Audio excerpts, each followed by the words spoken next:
Yeshua, Yeshua,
Aku mencari anak-anakku yang hatinya berpaut kepadamu, namun terlewat semua tempat yang selalu tiada ku dapat. Mengapa mereka tidak mengerti apa yang ku mau, bagaimana hatiku? Aku masih mencari, aku masih menunggu. Itu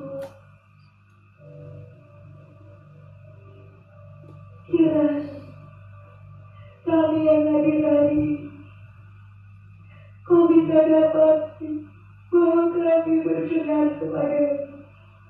Kasih Bapak. Yesus, betapa sucinya Engkau, Amin. betapa kudusnya Engkau. Amin. Hati yang hancur, hati yang jujur, Amin. hati yang benar-benar mencintai mulai Engkau tahu. Yesus, kami mau agar kami, bagaimana kami memiliki hati yang Kau taruh. Hati kami Bapak,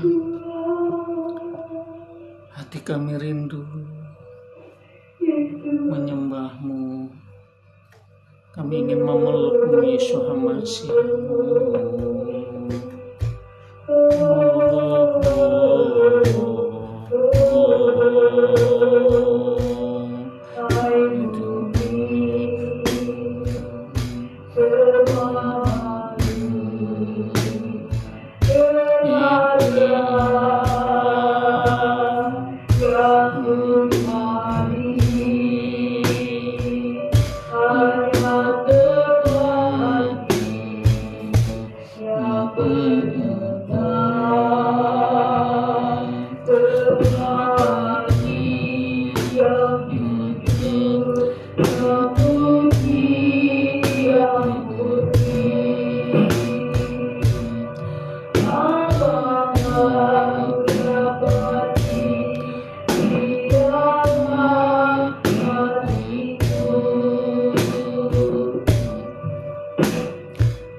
Berkata-kata, berpikir, baik ketika dilihat oleh orang lain atau berpikir, adalah benar menyenangkan. Jauhlah kiranya kemunafikan dari diri kami. Yesus,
Yeshua, Yeshua,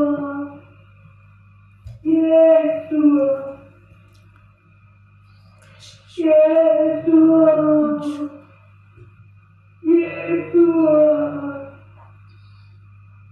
Yeshua, Yeshua, Yesus, Engkaulah kekasih jiwaku. Yesus, Engkaulah harapan. Yesus, Engkaulah segala-galanya bagi kami. Yesus, Engkaulah satu-satunya Mari yang kami kalian sembah. saudaraku, kita Ananias dan Safira. Ananias dan Safira ini suami istri. Ketika mereka menjual tanah mereka, dan Ananias membawa hasil penjualannya kepada para rasul dan berkata, inilah hasil penjualan kami seluruhnya. Lalu para rasul itu bertanya, apakah benar itu sudah semuanya? Dan Ananias berkata, ya, ini sudah semuanya. Lalu para rasul bertanya lagi, benar sudah semuanya? Iya benar, ini sudah semuanya. Ini sudah seluruh hasil penjualan kami. Lalu mati Ananias. Iya, bohong karena bohong. Kemudian datang Safira mencari suaminya. Lalu para rasul berkata, inikah hasil seluruh penjualan tanahmu? Safira berkata, menjawab, ya, ini sudah semua. Di mana suami? Ditanya lagi oleh rasul. Safira, sudahkah semua kau bawa? Sudah. Maka dia bertanya lagi, di manakah suamiku? Lihat, itu suamimu sudah mati. Maka mati juga Safira. Dari kisah ini, saudara, apakah para rasul menghukum?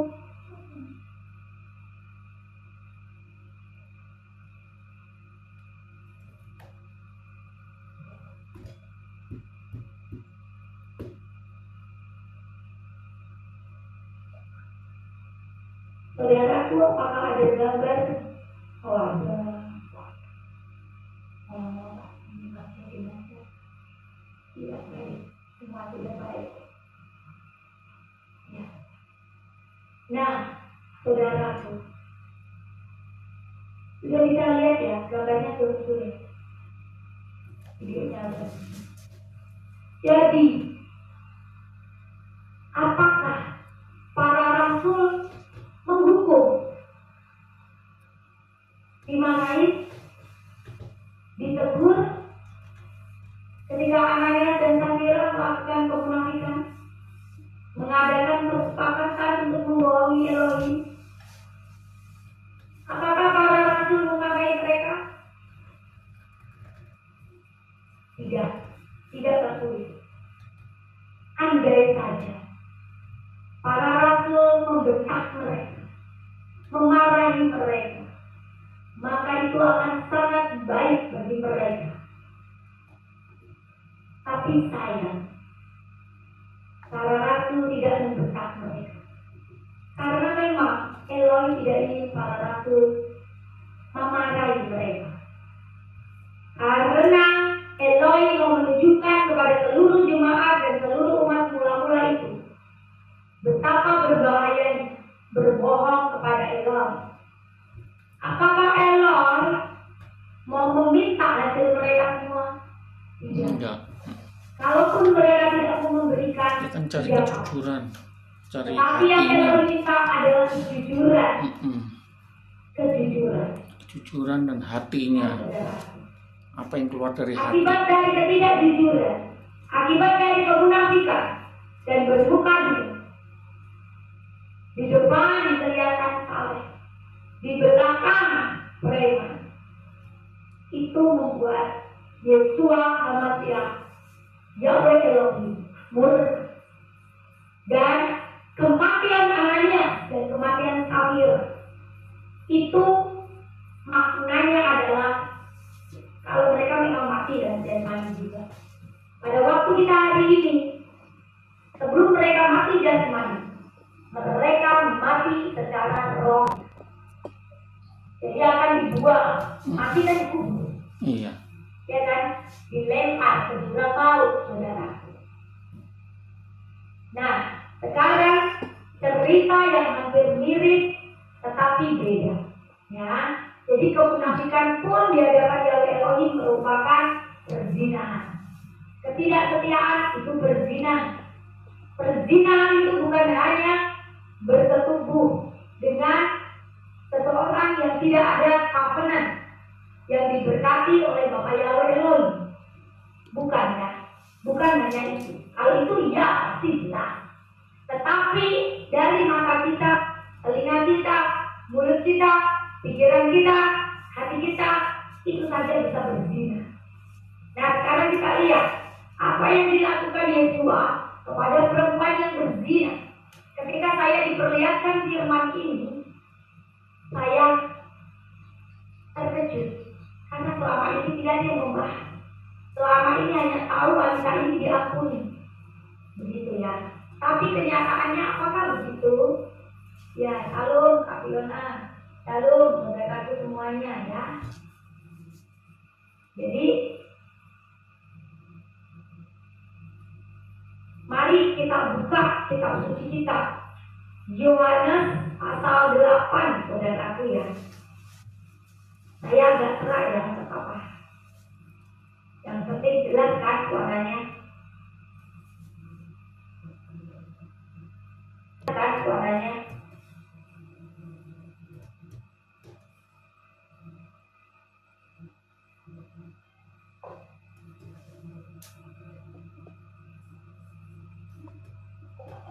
Oke.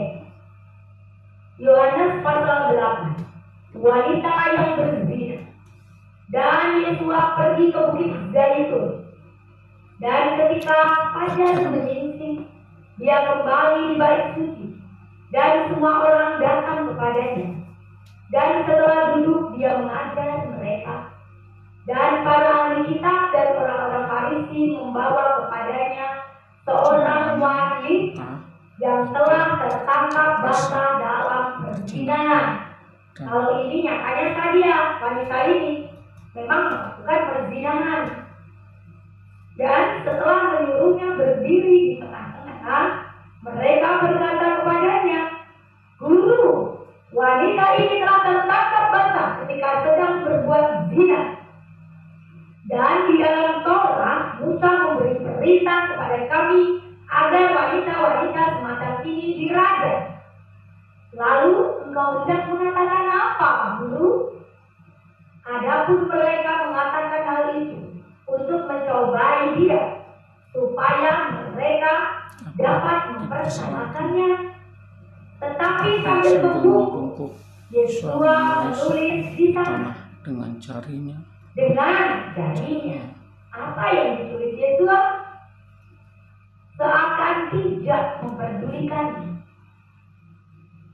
Ketika saya bertanya, apa yang ditulis Yesua, tiba-tiba Roh HaKodes berkata di dalam bahasa Indonesianya, "Pergilah." Ya, jadi yang ditulis Yesua itu satu kata, yaitu pergilah.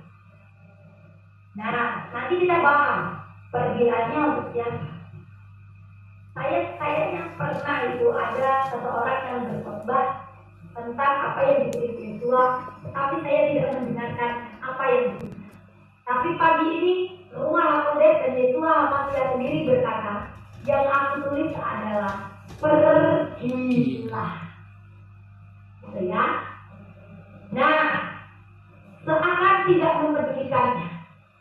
Apakah Yesus marah karena dia mengajar tapi diganggu? Tidak. Apakah Yesus membentak? Tidak. Apakah Yesus mengusir dengan kata-katanya? Tidak. Tetapi sebetulnya Yesus mengusir dengan tulisannya, pergilah. Dan ketika mereka terus menanyai dia dengan menegakkan badan, dia berkata kepada mereka, siapa di antara kamu yang tidak berdosa? Dialah dia yang pertama melemparkan batu kepada wanita itu. Ya, jadi dengan kata-kata ini Yesus mau mengatakan bahwa tidak ada satupun yang ada di sana saat itu yang tidak berdosa. Baik yang mendidik wanita ini ataupun wanita ini sendiri. Kenapa demikian?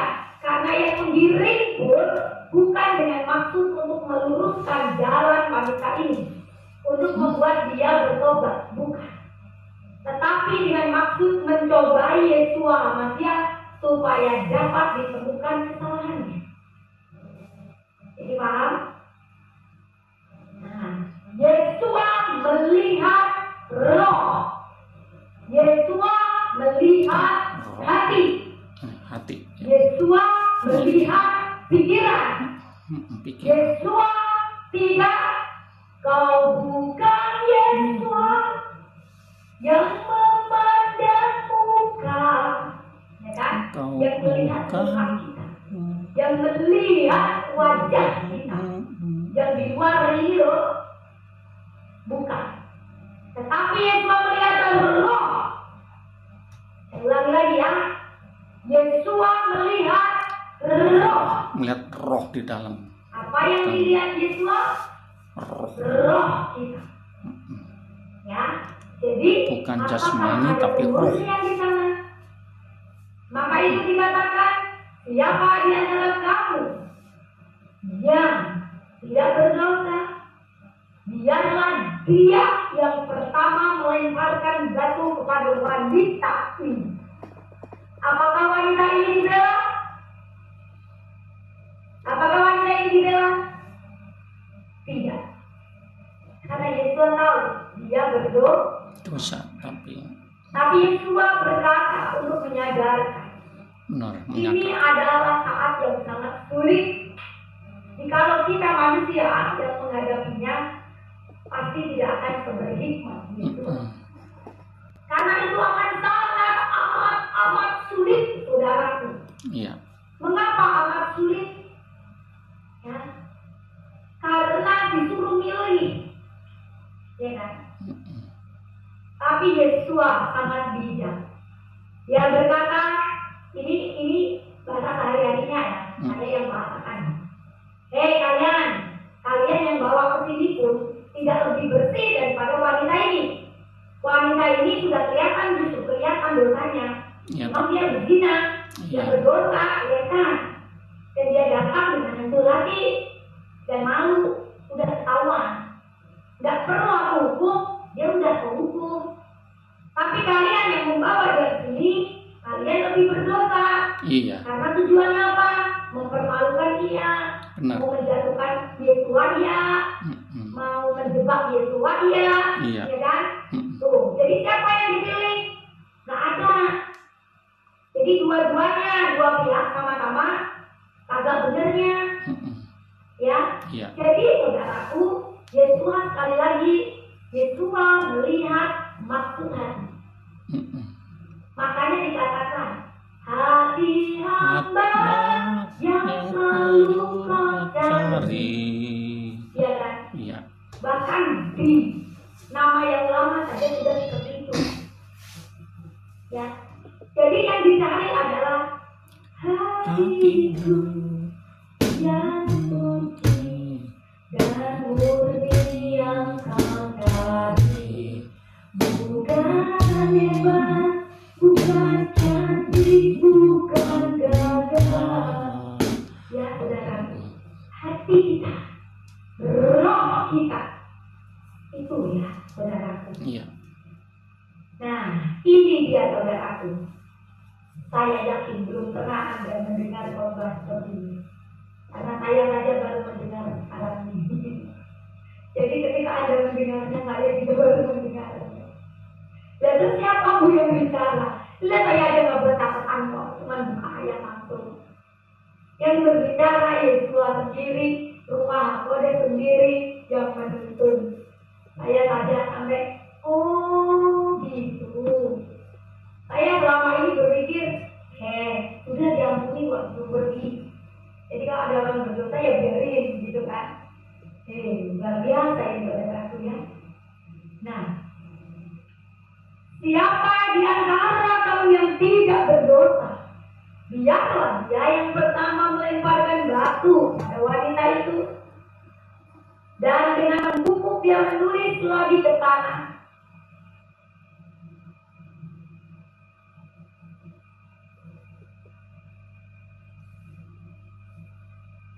Berarti Yesus menulis di tanah 2 kali. Yang pertama yang dituliskannya dalam bahasa Indonesia adalah pergilah. Yang kedua,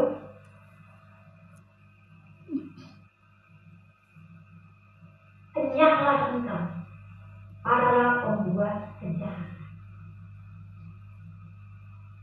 Itu yang ditulis di Yesus. Yang pertama apa saudaraku? Pergilah. Yang kedua, enyahlah engkau para pembuat kejahatan.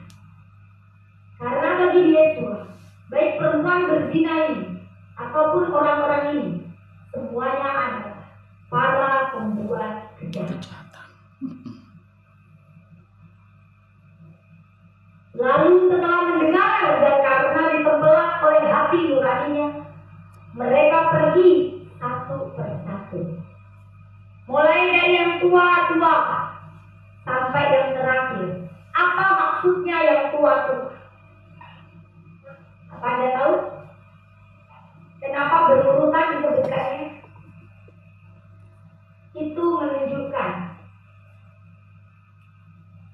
posisi, menunjukkan jabatan, menunjukkan kerohanian itu, jabatan kerohanian itu, ya, yang paling tampak rohani sampai yang paling ruh, ya kan? Nah, sampai yang terakhir.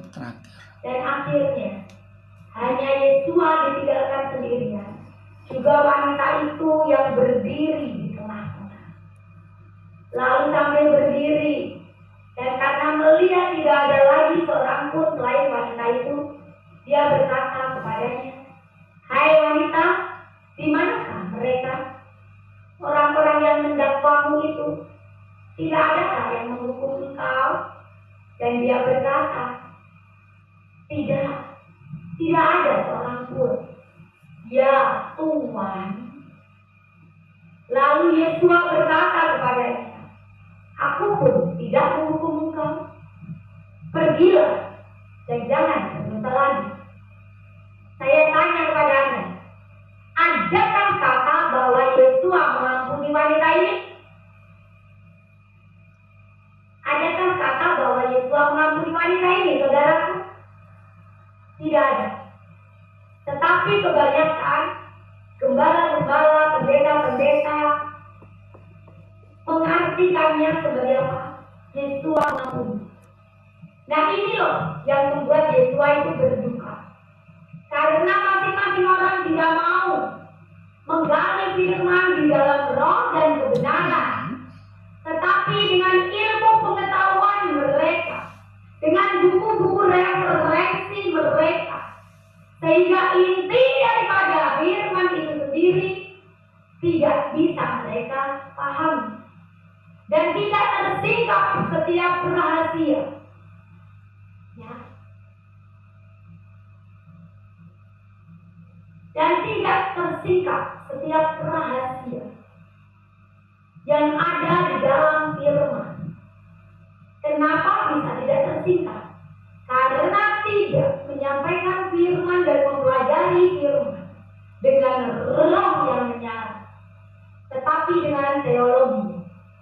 yang berkobar. Engkau tidak akan menemukannya. Karena hanya Yesua, hanya Ruach HaKodes sendiri yang bisa menyampaikannya, mengungkapkannya. Ya. Jadi ketika Yesua berkata, aku pun tidak menghukum engkau. Artinya Yesua memberi kesempatan perempuan ini bertobat lebih dulu. Baru nanti ini dikatakan, pergilah dan jangan berdosa lagi. Artinya Yesua memberikan perintah, ayo pergi dulu. Aku memberi kesempatan kepadamu untuk bertobat. Tunjukkan kepadaku usahamu.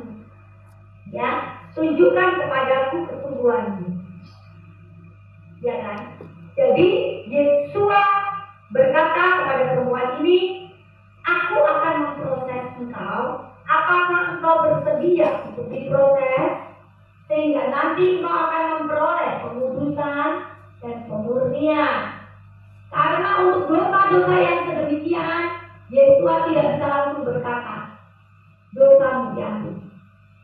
Tetapi untuk orang yang sakit, lumpuh, yang terbaring di depan bait suci Korong Siloam itu,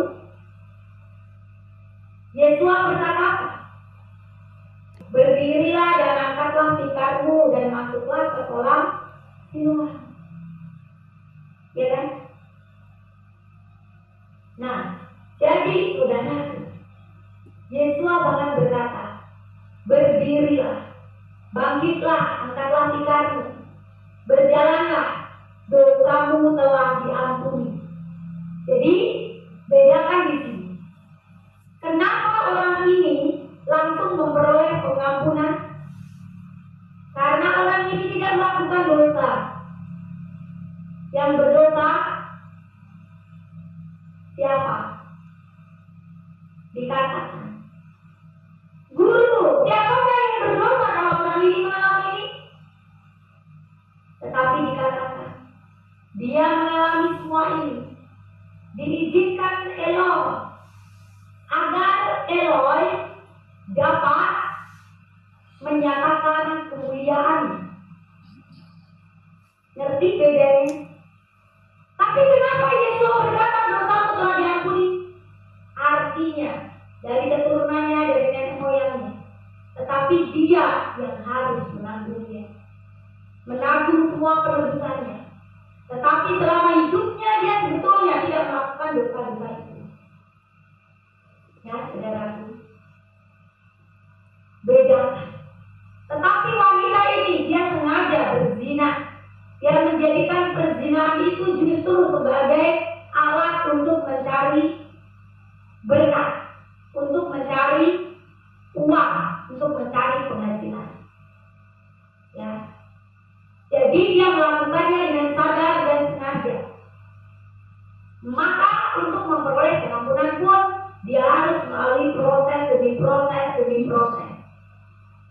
Tidak langsung instan.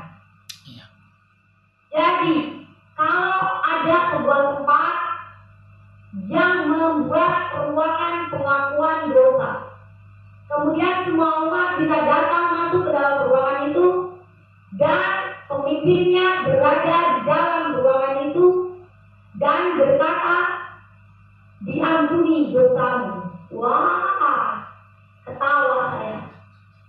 Dulu pun saya pernah melakukannya waktu saya masih usia 12-13 tahun itu. Waktu awal-awal. Ternyata ketika dibukakan bahwa tidak seorang pun manusia yang bisa mengampuni dosa selain Yesus, tapi kita hanya bisa memaafkan, ya kan? Berkata saja mengampuni. Namun yang membereskannya adalah siapa, saudaraku? Yesus yang sempurna. Maka dari itu, orang yang berdosa tidak bisa mengangkat dosa. Tetapi kalau Yesus masih ada pada hambanya, maka bisalah dia mengampuni dosa. Karena yang mengampuni adalah Yesus masih. Saudara, iya masih berlangsung. Jadi saudaraku, hanya Yesus, hanya Yesus, Hanya Yesua. Sebelum kau hancur hati dan menyadari semuanya, maka kau tidak akan bisa menaikkan puji-pujian kepadanya. Mungkin puji-pujian bisa bergelora, tetapi tidak ada ketenangan. Buat apa? Ya kan? Lalu yang dikatakan Yesus, aku pun tidak menghukum engkau. Pergilah, pergilah. Benar kan kata-katanya? Pergilah. Dan janganlah berdosa lagi. Nah, jadi kata pergilah yang ditulis pertama untuk perempuan ini. Kata yang kedua, janganlah engkau membuat kejahatan. Untuk siapa? Untuk orang-orang yang mengantarkan perempuan ini. Ya, saudaraku, luar biasa bukan? Haleluya. Memahami firman begitu sederhana. Dengan pimpinan Roh Kudus kita dibuat yang mengerti. Kalau tidak, maka sia-sialah kita. Ya, saudara kita. Yuk, sekarang kita menaikkan pujian.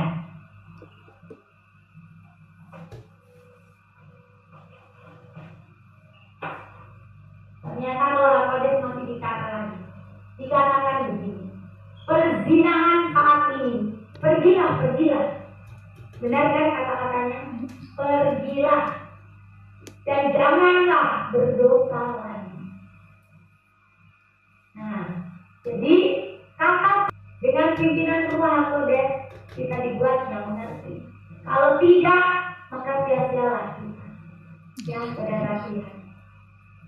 Yuk, sekarang kita menaikkan pujian.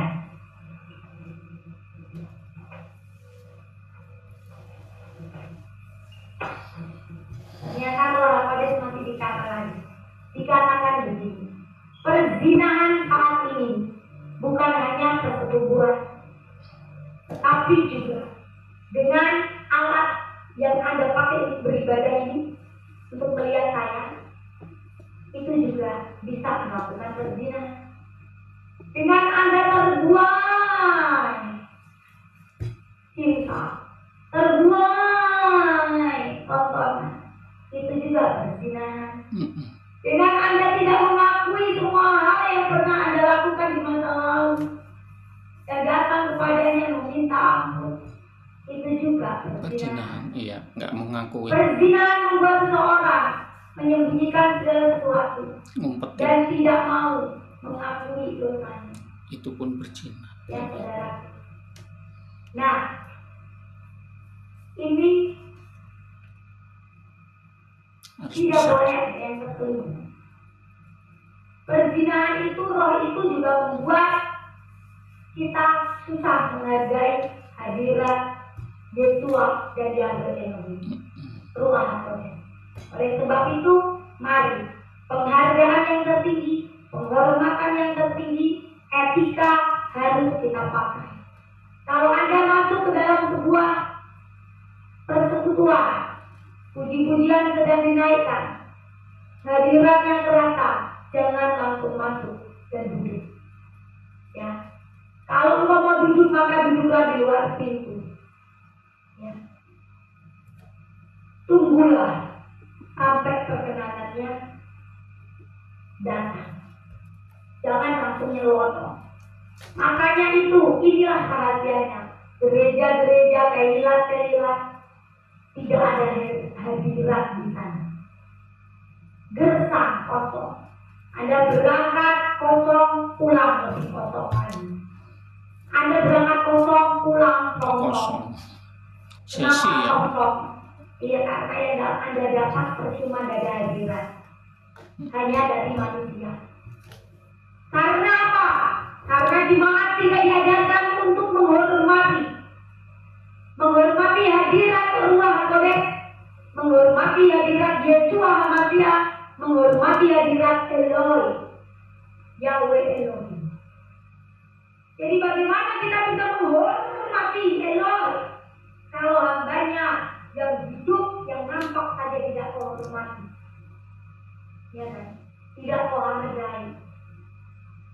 Jadi saudaraku, kalau sudah turun hadirat, tidak boleh ada seseorang pun melangkah masuk ke dalam ruangan itu bagi yang terlambat. Mengapa demikian? Karena itu artinya engkau menganggap remeh hadirat. Apa yang harus dilakukan, Bu? Ya tunggu di luar, sambil ikut merasakan hadiratnya, sambil menyembah. Mengerti saudaraku? Itu. Nah, di sini pun diajarkan begitu. Pada waktu, jadi kenapa malam tidak live streaming? Mungkin ada pertanyaan. Sudah dimulai, kami sudah bersiap, HP sudah dipersiapkan, begitu kan? Terus tiba-tiba, ketika hadiratnya sudah mulai naik, sudah mulai turun gitu. Tiba-tiba ada yang nyelonong masuk saudaraku. Wah, benar.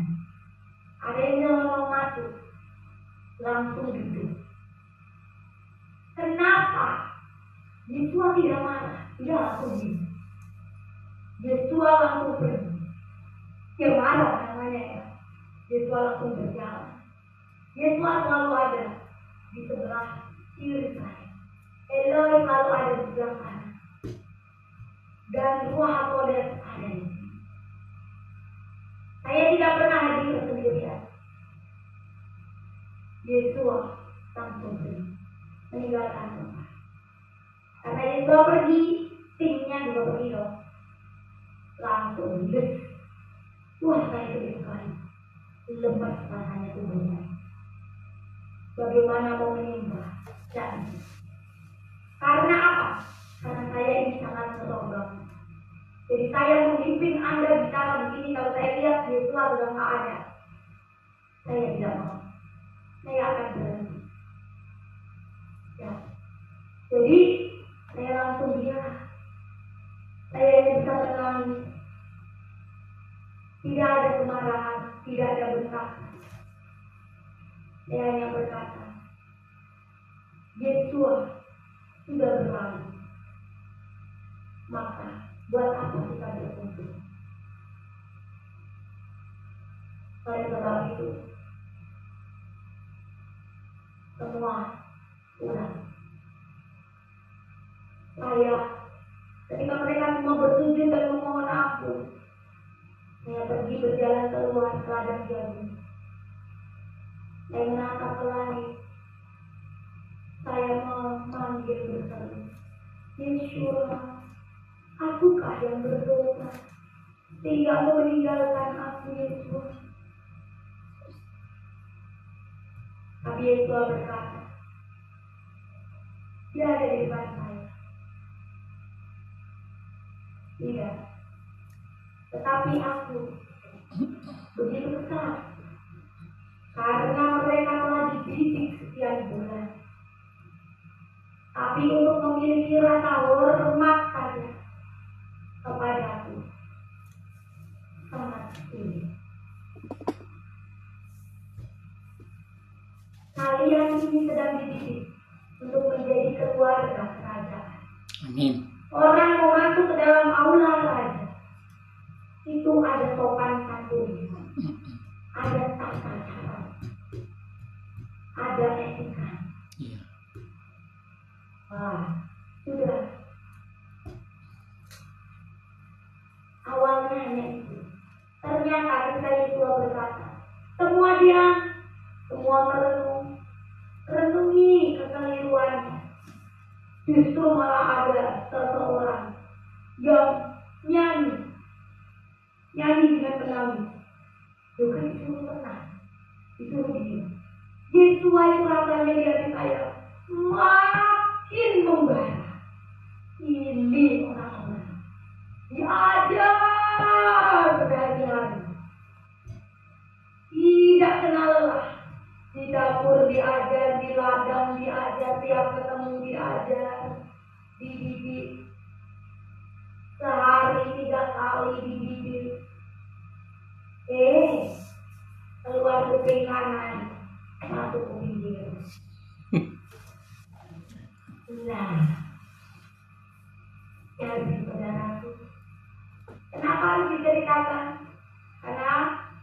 yakin Anda yang di rumah juga ngerti betapa Anda harus menghargai yang namanya kekudusan.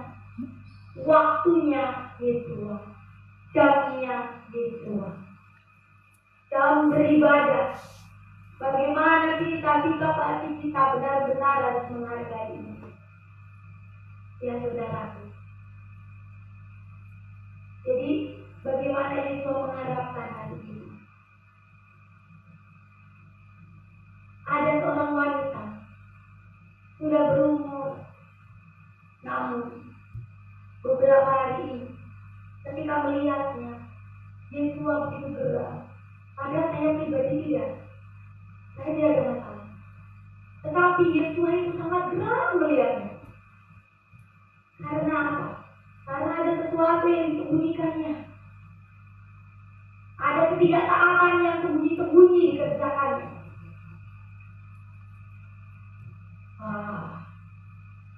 Saudara, tapi saya tidak boleh menyebut namanya. Dan saya tidak boleh menegurnya. Karena dia harus mengerti sendiri. Nah ini yang lebih berat, saudara. Ini yang lebih berat. Belum tentu orang itu mengerti, saudaraku. Saya bertemu sama Luako dan aduh gimana ini. Tapi Yesus berkata, dia harus bisa. Kalau tidak bisa, maka ya sudah lewat. Padahal seluruh kawanan nungguin. Aduh. Tinggal 6 hari lagi. Puasa 10 hari ini, saudaraku. Beratnya luar biasa. Melebihi batu kilangan ditimpakan di punggung saya. Rasanya, saudaraku. Wah, luar biasa.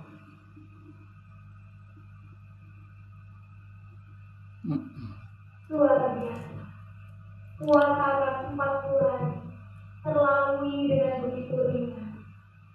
Tetapi 10 hari ini, aduh Yesus, sungguh proses pemurnianmu Benar berat. dahsyat luar biasa. Saya hanya bisa berdoa, kiranya ibu yang disetujui ini bisa menemukan Harus dan jalan. kita bisa melanjutkan naik ke gunung Yahweh lagi.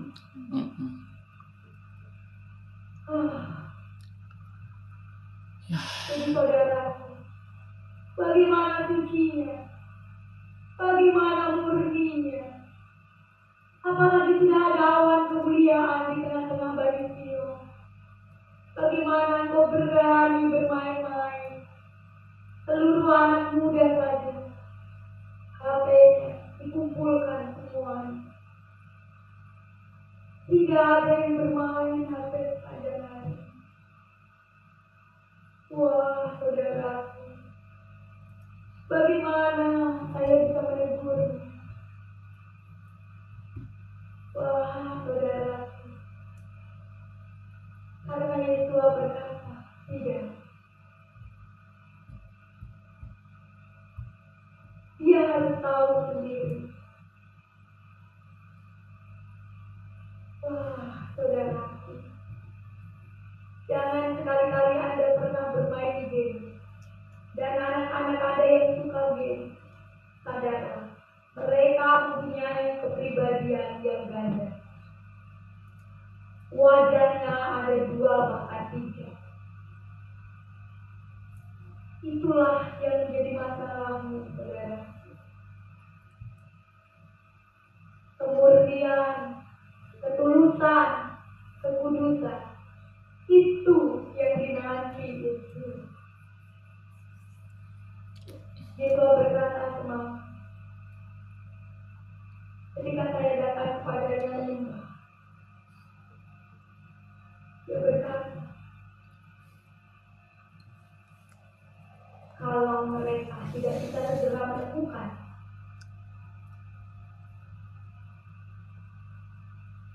maka mereka tidak akan aku bawa.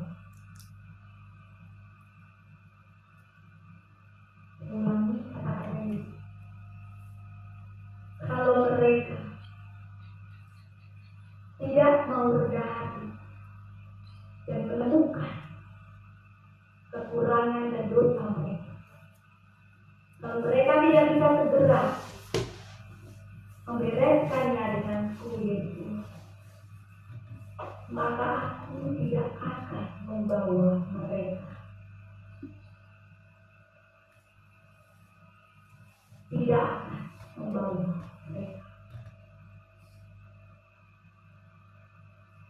Yesus, tolong bangkitkan kami, bangkitkan roh kami, agar kami bisa menyadari semua ketidaktaatan kami, kemunafikan kami, kebohongan kami, ketidaktulusan kami. Tolong kami, Yesus, supaya kami bisa hancur hati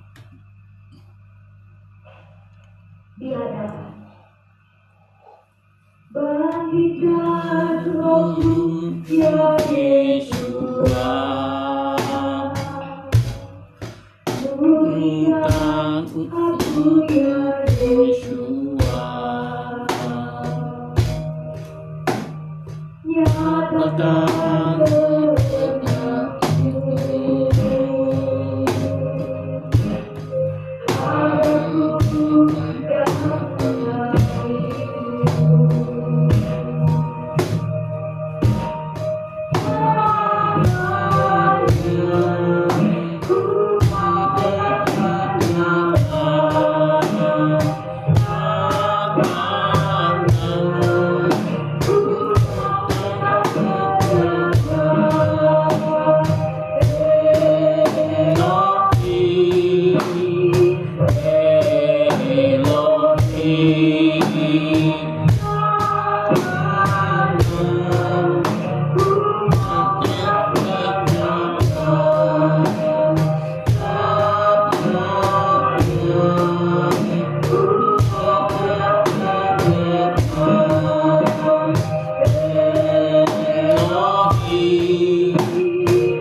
Bapa yang welong, yang bertata di dalam kerajaan selamanya, dikuduskanlah namamu, datanglah kerajaanmu, jadilah kehendakmu, di bumi seperti di samanya.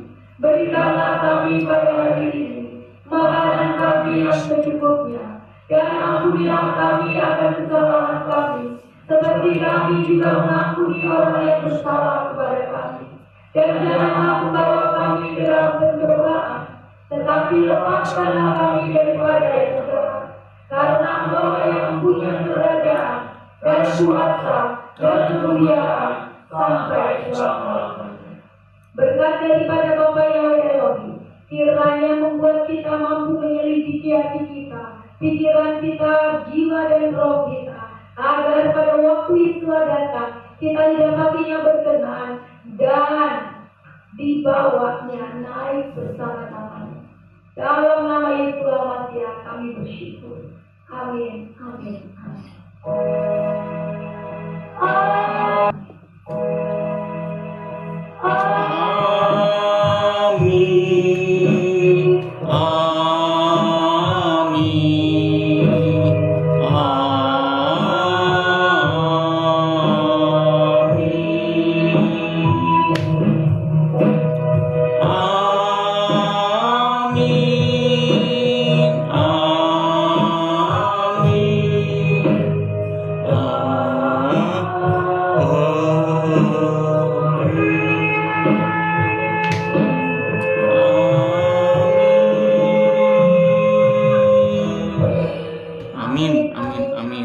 Salam Budian. Amin. Amin. Amin. Terima kasih. Berdoalah supaya nanti sore kita bisa beribadah lagi ya, saudara. Iya, benar. Amin.